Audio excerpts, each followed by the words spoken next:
الحمد لله والصلاة والسلام على خير خلق الله محمد بن عبد الله وعلى آله وأصحابه ومن والاه.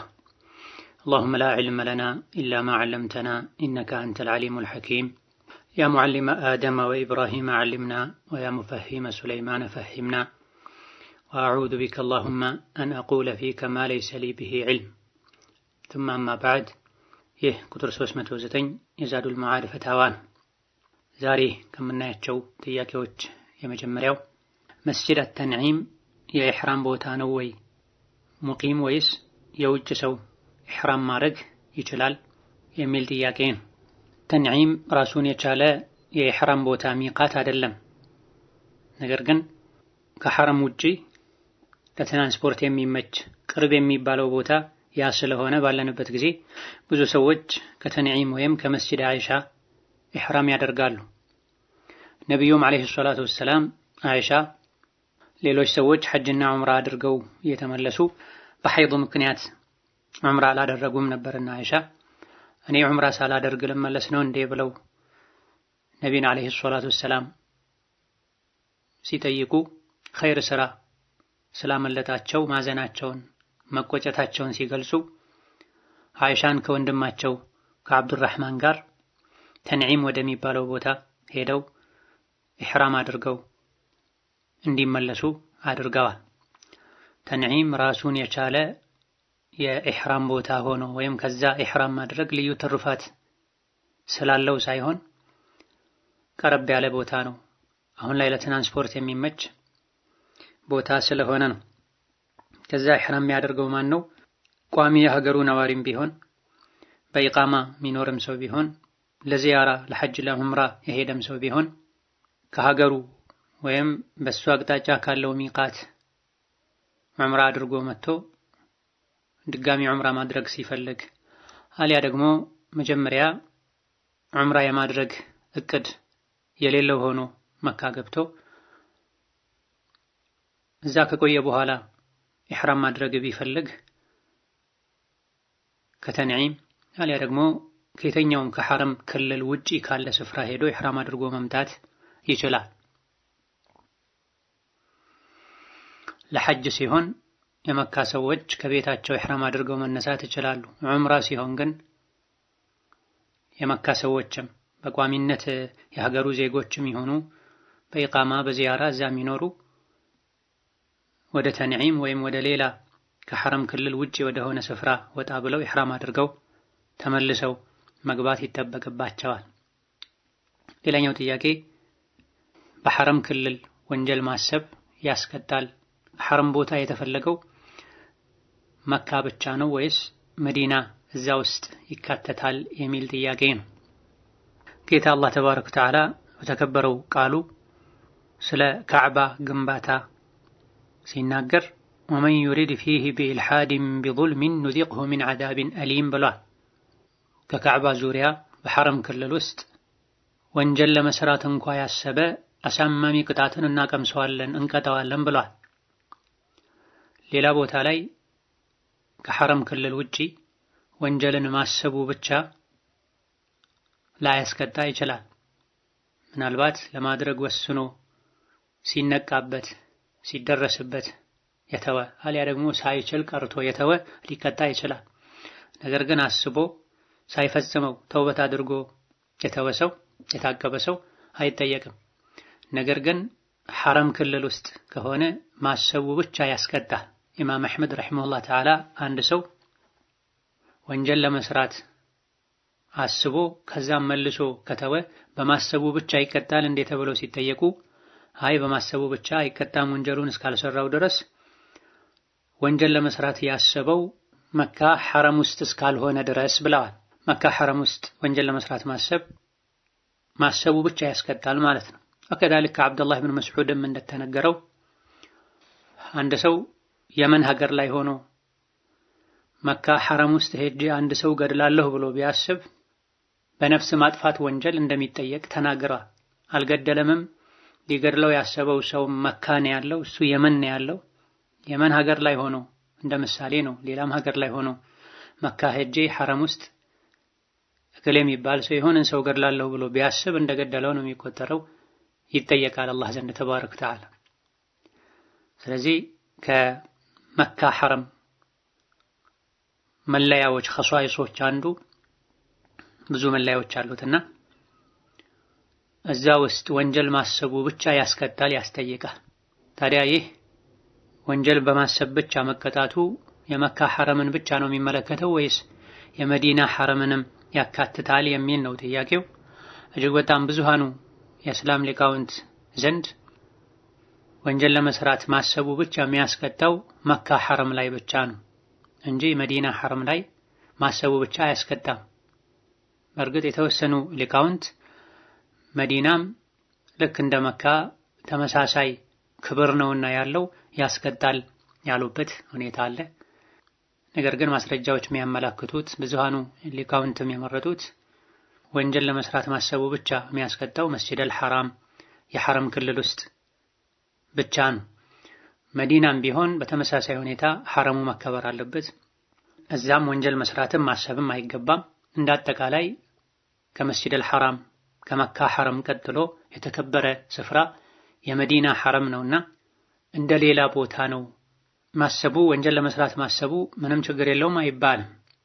የተከበረ ቦታ እንደመሆኑ መዲና ሐረም ውስጥ ሆኖ ወንጀል ለመስራት ማሰብ ሌላ ቦታ ላይ ሆኖ ወንጀል ለመስራት እንደ ማሰብ አይደለም። ሌላኛው ጥያቄ የውድሕያ ብር መስጠት ይቻላል የሚል ጥያቄ ነው።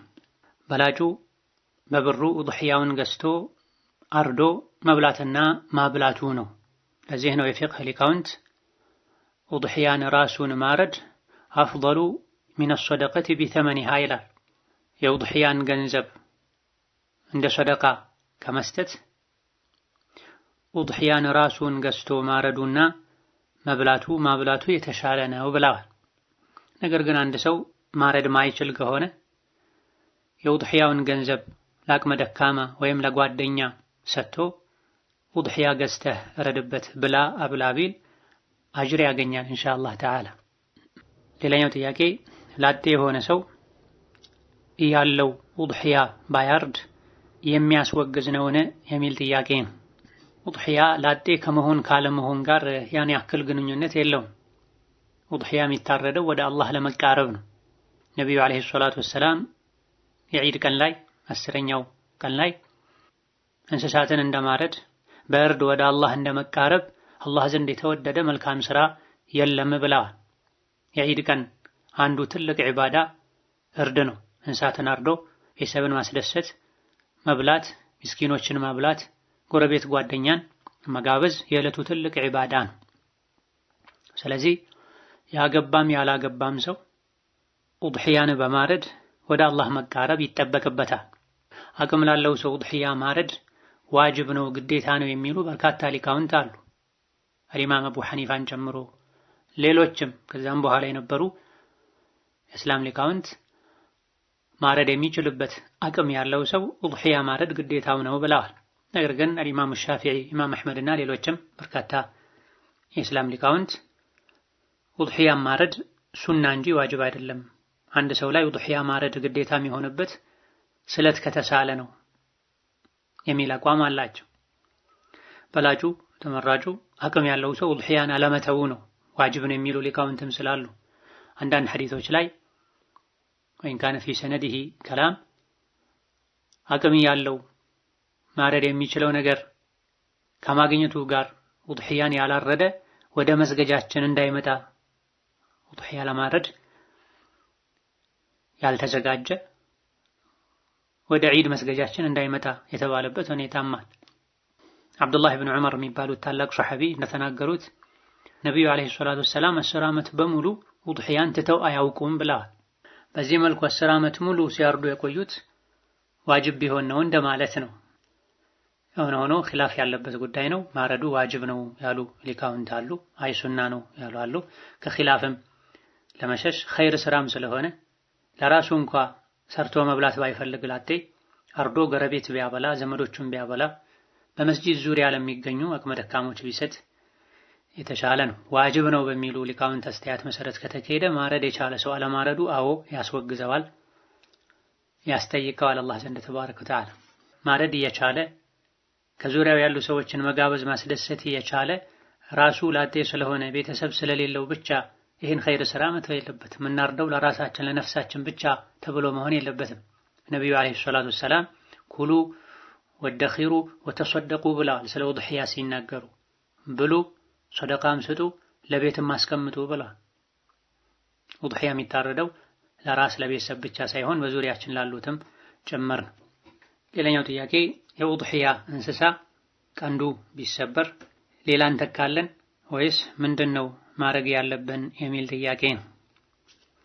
በመሰረቱ ቀንዱ የተሰበረ፣ አይኑ የጠፋ፣ እግሩ ሸፋፋ የሆነ ወዘተ ጉድለት ያለበት እንስሳ ለውድሕያ አይሆንም። እነዚህና መሰል ጉድለቶች ስጋው ጥራቱ የወረደ እንዲሆን ያደርጋል። እንስሳው ይከሳል። አይኑ ከጠፋ መንገድ አይታየውም። ሳር መኖ በትክክል አያገኝም። ከሌሎች እንስሳት ጋር ተሻምቶ አይበላም። ወህሉ መጀራ ለውድሕያ፣ ለአቂቃ፣ ለሃዲ ከኢሕራም ጋር ተያይዞ የሚታረድ እንስሳ ወደ አላህ ተባረከ ወተዓላ የምንቃረብበት ትልቅ ዒባዳ ነው። ሰው ቤት ስጦታ ይዞ ለመሄድ ጥሩ የሚያምር አይኑ የሚሞላ እንስሳን ሰዎች ይዘው እንደሚሄዱት ከዛ በላይ ለዒባዳ ተብሎ ወደ አላህ ለመቃረብ ተብሎ የሚታረድ እንስሳ የሚያስደስት የሚያኮራ መሆን አለበት። ነቢዩ አለይሂ ሰላቱ ወሰላም ለውድሕያ ሙክት በጎችን ነው ያረዱት። የሚያምሩ የደለቡ ቀንዳም የሆኑ ግርማ ሞገስ ያላቸው በጎችን ነው ያረዱት። ሰሐቦች ለውድሕያ እንስሳትን ስንገዛ አይንና ጆሮውን በደንብ እንድናይ ያዙን ነበረ ብለዋል። አይኑ ጤነኛ መሆን አለበት። ጆሮ ያልተቆረጠ፣ ቀንዱ ያልተሰበረ መሆን አለበት። በተፈጥሮ ቀንድ የሌለው አይነት እንስሳ ከሆነ ችግር የለውም፣ ጉድለት አይደለም። ይሄ የውድሕያ እንስሳ ገና ሲገዙት ቀንዱ የተሰበረ ከሆነ አይሆንም። ከተገዛ በኋላ ከሆነ ቀንዱ የተሰበረው፣ እግሩ የተሰበረው፣ አይኑ የጠፋው ይሄ ጉድለት እንስሳው ላይ የደረሰበት ሁኔታ ይታያል። ባለ ውድሕያው ግለሰቡ ግዴለሽ ሆኖ ቸልተኛ ሆኖ በሱ ጥንቃቄ የአያያዝ ጉድለት ምክንያት ከሆነ እንስሳው የተጎዳው ለውድሕያ እንዳይታረድ የሚያደርግ እንከን የደረሰበት በግለሰቡ ግዴለሽነት ከሆነ ሌላ መተካት ግዴታ ይሆንበታል። ነገር ግን የእንስሳው ባለቤት ለውድሕያ ከገዛ በኋላ መያዝ ባለበት መልኩ ከመያዙ ጋር ጥሩ ቦታ ላይ ከማድረጉ ጋር ከሱ አቅም በላይ በሆነ ምክንያት እንስሳው ቢጎዳ ሌላ ተካ አይባልም። አቡ ሰዒድ አልኹድሪ የሚባሉ ሰሐቢ ለውድሕያ የገዛሁትን በግ ተኩላ ላቱን በልቶት ነቢን አለይሂ ሰላቱ ወሰላም ሄጄ ሳማክራቸው ይሆናል ለውድሕያ ይሆናል ረደው ብለውኛል ብላ። ተኩላን በአብዛኛው ሁኔታ ጠብቆ ማዳን ስለሚከብድ ነው። ከስርም ቆፍሮ ሊገባ ይችላል፣ ከላይም ዘሎ ሊገባ ይችላል፣ በትንንሽ ያስገቡታል በማይባል ቀዳዳዎችም ሊገባ ይችላል። ሌላ ጊዜ በግ ፍየል የሚደረግበት ቦታ ላይ አድርጎ ሳለ አስሮት ሳለ እየጠበቀ በማታ ወይም በሆነ መልኩ ተኩላ ካጠቃው ሊያጠቃ ስለሚችል ከሰው ልጅ አቅም በላይ ነው። ነገር ግን ማይታሰር ቦታ አስሮ በማታ ውጪ ያሳድሮ አውሬ የሚበዛበት ቦታ ላይ ገላጣ ቦታ ላይ ትቶ ከሆነ እንስሳው የተጎዳው ሌላ መካስ ይጠበቅበታል። ምክንያቱም የውድሕያ እንስሳ አንዴ ውድሕያ ተብሎ ከተወሰነ በኋላ በቃል ይሄ ውድሕያ ነው ከተባለ በኋላ ወይም ውድሕያ ተብሎ ተነይቶ ከተገዛ በኋላ ወይም ቤት ውስጥ ካሉ እንስሳት መሃል አንዱን ይሄን ለውድሕያ አድርጌዋለሁ ከተባለ በኋላ የአላህ ሆኗል። በጥንቃቄ መያዝ አለበት። እንዲህ አይነቱን ለውድሕያ የተነየተን እንስሳ መሸጥ አይቻልም፣ በተሻለ እንስሳ ለመተካት ካልሆነ በስተቀር። ስጦታ መስጠት አይቻልም። ሐሳብ ቀይሮ እርዱን መተው አይቻልም። አቂቃውን ውድሕያውን ትቶ ለመብል ዝም ብሎ ማረድ አይቻልም። የውድሕያ እንስሳት አንዴ ለውድሕያ ተብለው ከተወሰኑ በኋላ በቃል መሰረት መታረድ አለባቸው። እስኪታረዱ ድረስ ደግሞ መጠበቅ አለባቸው። በትክክል ሳይጠብቅ ቀርቶ እንስሳው ለውድሕያ በማይሆን መልኩ ጉዳት ከደረሰበት ሌላ መተካት ግዴታ ይሆንበታል።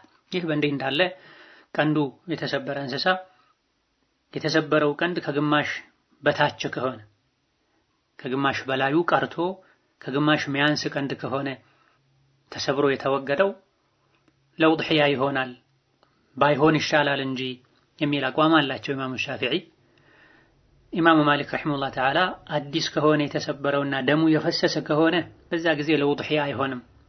ከተሰበረ ቆይቶ ቁስሉ ድኖ ደሙ ቆሞ ከሆነ ችግር የለውም ያሉበት ሁኔታ አለ። ኺላፍ ያለበት ነጥብ ነው ተወሰነ መልኩ።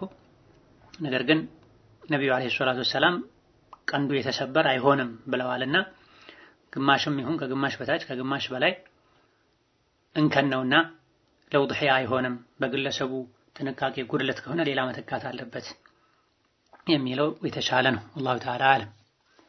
ሌላኛው ጥያቄ ለውድሕያ የታረደን ሙስሊም ያልሆነ ሰው ልብላ ቢል መስጠት ይቻላል የሚል ጥያቄ ነው።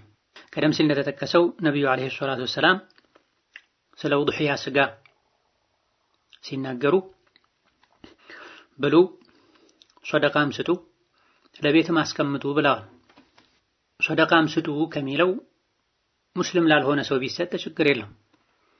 ሶደቃ ለሙስሊም ብቻ አይደለም የሚሰጠው፣ ሙስሊም ለሆነም ላልሆነም ከሰው አልፎ ለእንስሳትም ጭምር ይሰጣል።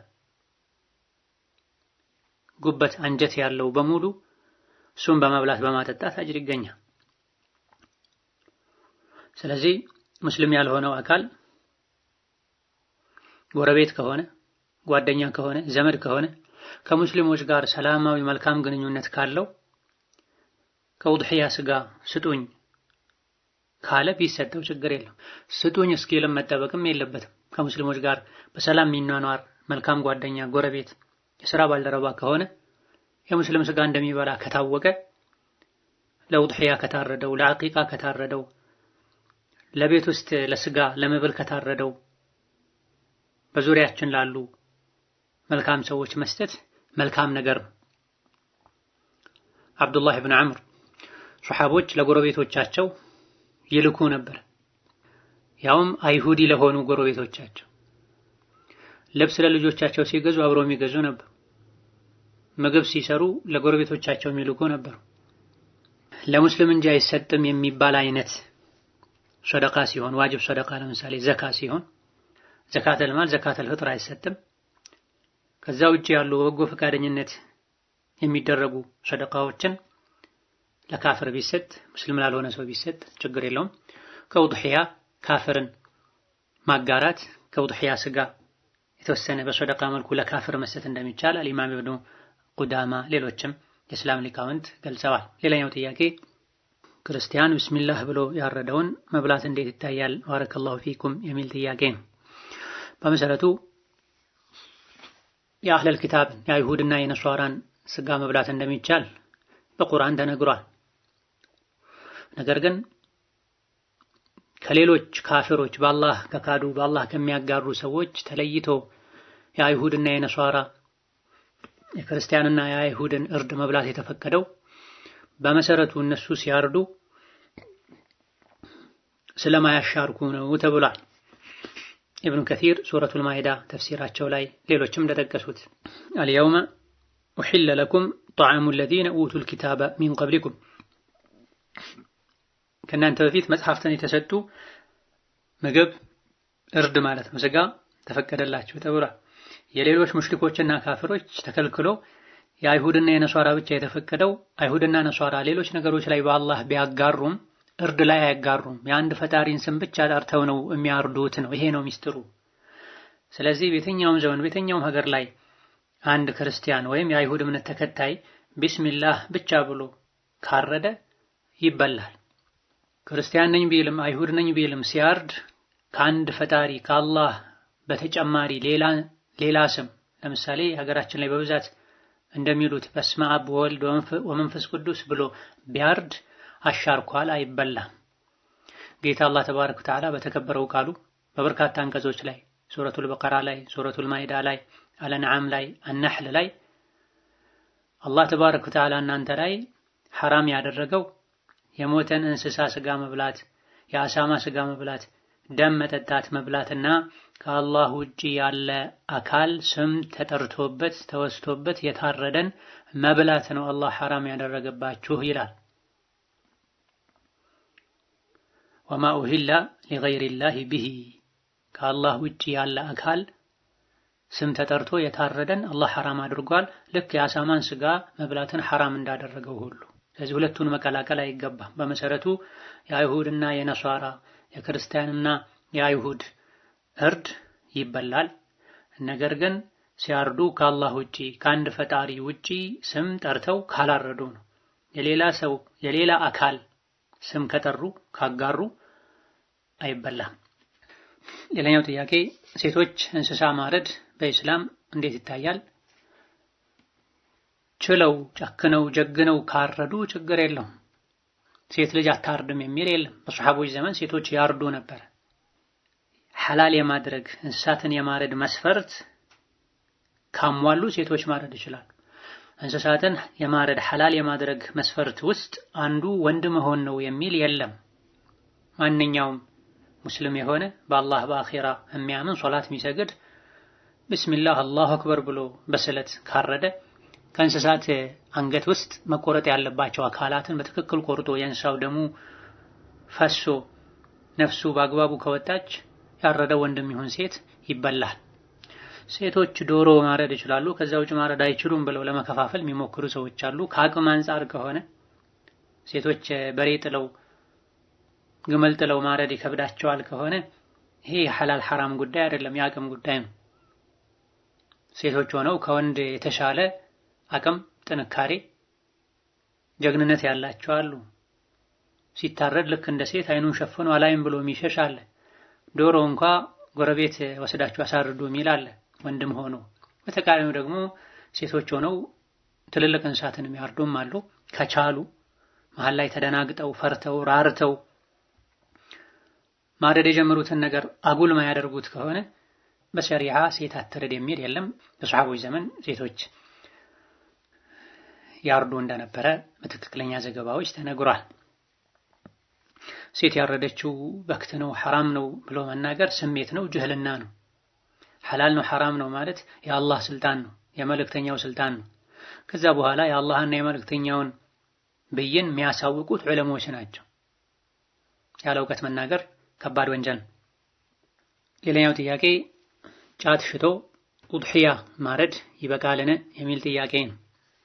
ከኡድሕያው በፊት ጫት መሸጥ ይቻላል አይቻልም የሚለውን ብይኑን ማወቅ ይቀድማል። ሸሪዓችን ማንኛውንም የሰው ልጅን ዲን፣ እምነት፣ አእምሮ፣ ጤና፣ ገንዘብ የሚጎዳን ነገር በሙሉ ይከለክላል። የነቢዩ ዓለይሂ ሰላቱ ወሰላም ሸሪዓ ብቻ አይደለም፣ ከዛም በፊት የነበሩ ነቢያት አልضروريات الخمسة والست ላይ ይስማማሉ።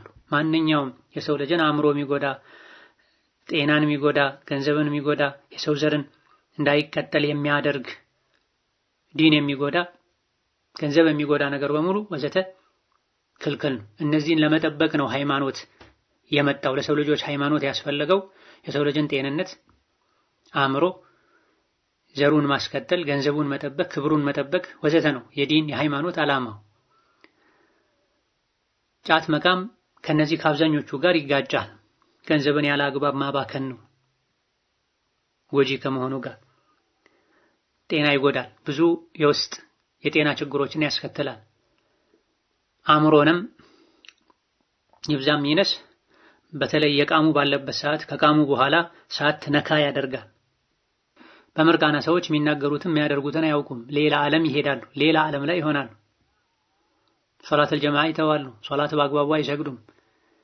ሴቶቻቸው ላይ ብዙዎች ደዩት ይሆናሉ። ሚስቱን መሃል ላይ አስቀምጦ በአጅነቢ ተከባ ትቅማለች፣ ታስቅማለች፣ ሻይ ቡና ታቀርባለች። ማታ ሲቅም አድሮ ቀን ተኝቶ የሚውላለ፣ ቀን ሲቅም ውሎ ማታ ሳይተኛ የሚያድር የጫት ሱሰኛ ብዙ አለ። ገንዘብም ኪስም ይጎዳል። ለቤተሰብ በየቀኑ 500 ብር 1000 ብር አስቀምጥ ቢባል እጁም የሚያንቀጠቅጠው ለጫት በየቀኑ 300 500 1000 ብር ያወጣል። ከመጥፎ ጓደኛ ጋር ይውላል። ጫት የሚያዘወትር ሰው ቤተሰቡን ይጥላል፣ ቸላ ይላል፣ ራሱንም ጭምር ይጥላል። ብዙ የአእምሮ ህሙማን በተለይ ሀገራችን ላይ የአእምሮ ህመም መነሻቸው ጫት ነው ተብሏል። ሌሎችም የጤና የማህበራዊ ህይወት የዲን ጉዳቶች አሉትና ጫትን መቃም ክልክል ነው። መቃሙ ክልክል ከሆነ ከጉዳቱ አንፃር መትከሉም መሸጡም ክልክል ይሆናል። ክልክል የሆነን ነገር ሸጦ ገንዘብ ያገኘ ሰው ደግሞ በዛ ገንዘብ ወደ አላህ መቃረብ አይችልም። ተውበት አድርጎ ያን ገንዘብ ማስወገድ ነው ያለበት። ውድሕያ የሚታረደው ቀደም ሲል እንደገለጽነው እንዲሁ ለመብላት ቤተሰብን ለማብላት ብቻ አይደለም፣ ወደ አላህ ለመቃረብ ነው። ወደ አላህ ደግሞ በንጹህ ነገር ነው መቃረብ የሚቻለው። በቆሻሻ በሐራም ወደ አላህ መቃረብ አይቻልም። ስለዚህ ጫት የሚሸጥ ሰው ኡማውን ከማፍዘዝ ወጣቱን ከማደንዘዝ ለዚህ ሰበብ ከመሆን ወጥቶ ተውበት አድርጎ ሐራም ያልሆነ ሹብሃ ብዥታ የሌለበት ጭቅጭቅ የሌለበት ማያጠራጥር ማህበረሰብን ማይጎዳ ሐላል ከስብ የከሰበ ሊኖር አላህን ፈርቶ ተውበት ሊያደርግ ይገባዋል። ሌላኛው ጥያቄ የሀብቱ መነሻ ሐራም የሆነ ሰው አሁን ተውበት ቢያደርግ ሙሉ ሀብቱን ምን ማድረግ ነው? ሙሉ ሰደቃ ወይስ ተውበት በቂ ነው? ሌላ አማራጭ ካለው ተውበት ካደረገ በኋላ ሙሉን ሰደቃ ሰጥቶ ራሱን ቢያጸዳ ቢገላገል መልካም ነው። ሌላ የገቢ ምንጭ ከሌለው ይሄን ገንዘብ አውጥተህ ጣል ሰደቃ ስጥ ቢባልና ይሄን ቢያደርግ ወደ ሜዳ የሚወጣ ከሆነ የሚቸገር ከሆነ የተጸየፈውን ቢሆን ሌላ አማራጭ እስኪያገኝ ድረስ ለመኖር ያክል መጠቀም ይችላል። ነገር ግን ከንብረቱ ውስጥ በግለሰብ ደረጃ የሚያውቃቸው ሰዎች ሐቅ ካለበት ያን ሐቅ መመለስ አለበት። የሰረቀው የዘረፈው ያጭበረበረው ካለ ባለቤቱን በግል የሚያውቀውን መመለስ አለበት። ሌላኛው ጥያቄ አንድ ሰው ሰርግ ቦታ ላይ ስልክ ሰርቆ ነበረ። ከተወሰነ ጊዜ በኋላ ራሱ ለባለቤቱ ይቅርታ ጠይቆ ስልኩን ልመልስልህ ሲለው ተው አውፍ ብያለሁ አለው። አላህ ዘንድ ተውበቱ ብቻ በቂ ነው ወይስ ሐድ ይቆምብኝ እጄን ይቁረጠኝ እያለ ነው የሚል ጥያቄ ነው። ስርቆት ከከባድ ወንጀሎች መሃል አንዱ ነው። ትክክለኛ የአላህ ባሮች አይሰርቁም። የሚያስረግም የአላህን ቁጣ የሚያመጣ ተግባር ነው። ያልሰሩትን የሰውን ሐቅ ያለ አግባብ መንካት መፋቂያ እንኳ ቢሆን የሰው ንብረት ያለ ሙሉ ፈቃዱ ከልቡ ደስ ሳይለው መንካት መጠቀም መውሰድ አይቻልም ብለዋል ነብዩ አለይሂ ሰላቱ ወሰላም። የስርቆት ወንጀልን የፈጸመ ሰው በመጀመሪያ ደረጃ አትስረቁ ያለው አላህ ነውና አላህን አስቆጥቷል። አላህን ይቅርታ መጠየቅ መተውበት፣ ሁለተኛ አልሰርቅም ብሎ ለጌታው ቃል መግባት ይጠበቅበታል። ከዚህ በተጨማሪ ደግሞ የሰረቀውን ንብረት ለባለቤቱ መልሶ መስጠት ካለ ራሱን ከሌለ ተመሳሳዩን መተካት፣ ካልሆነ የሰረቀውን ገንዘብ በተሰረቀበት ቀን የሰረቀውን ዕቃ በሰረቀበት ቀን ሂሳብ ተሰርቶ ዋጋውን መስጠት አለበት። ከሱ የተሰረቀው አካል በህይወት ከሌለ ለወራሾቹ መሰጠት አለበት። ከማን እንደሰረቀ በትክክል ካላወቀ ሊያገኝ ካልቻለ ሞክሮም ካልተሳካለት ለእስላማዊ ተቋማት ሰጥቶ ለኸይር ነገር እንዲውል ማድረግ ራሱን ከዚህ ነገር ነፃ ማውጣት አለበት። ጥያቄው ላይ እንዳለው ግለሰቡ ታውቆ እንካ ዕቃህን ብሎትም ይቅርታ አድርጌልሃለሁ አፍ ብያለሁ አልፈለግም ውሰድ ካለው ባለ ንብረቱ አውፍ እስካለው ይቅር እስካለው ድረስ ተውበት ማድረጉ በቂ ነው እንጂ በግለሰብ ደረጃ ወይም እጄን ይቁረጠኝ አይባል። እጅ መቁረጥ፣ የሰረቀን ሰው እጅ መቁረጥ፣ ዝሙት የሰራን ሰው መቅጣት፣ የገደለን የሰው ነፍስ ያጠፋን መግደል ግለሰቦች የሚፈጽሙት ህግ አይደለም። ባለስልጣናት ብቻ ናቸው ይሄን የሚፈጽሙት። ይሄ ይሳካ ዘንድ ደግሞ ሁለት ምስክር ቀርቦ አልያ ደግሞ የሰረቀው አካል ራሱ በትክክል አምኖ ፍርድ ቤት ውሳኔ ተላልፎ ወዘተ ነው እርምጃ የሚወሰደው። መስፈርቶች ሁሉ እንኳ ተሟልተው እጁ ይቆረጥ ቢባል ስልኩ የተሰረቀው አካል ንብረት የተወሰደበት አካል ግለሰቦች አይደሉም። እንዲህ አይነት እርምጃዎችን የሚወስዱት እስላማዊ መንግስት ኖሮ የሸሪዓን ህግ የሚያስተገብር ባለስልጣን ወስኖ የህግ አስከባሪ ቦታው ላይ ኖሮ ብቻ ነው የሚፈጸመው። እንዲህ አይነት ነገሮች ላይ ከፍተኛ ጥንቃቄ ማድረግ ያስፈልጋል። هذا والله تعالى أعلم። ለዛሬ በዚህ እናበቃለን። ወቢላሂ ተውፊቅ። ሰላም አለይኩም ወራህመቱላሂ ወበረካቱሁ።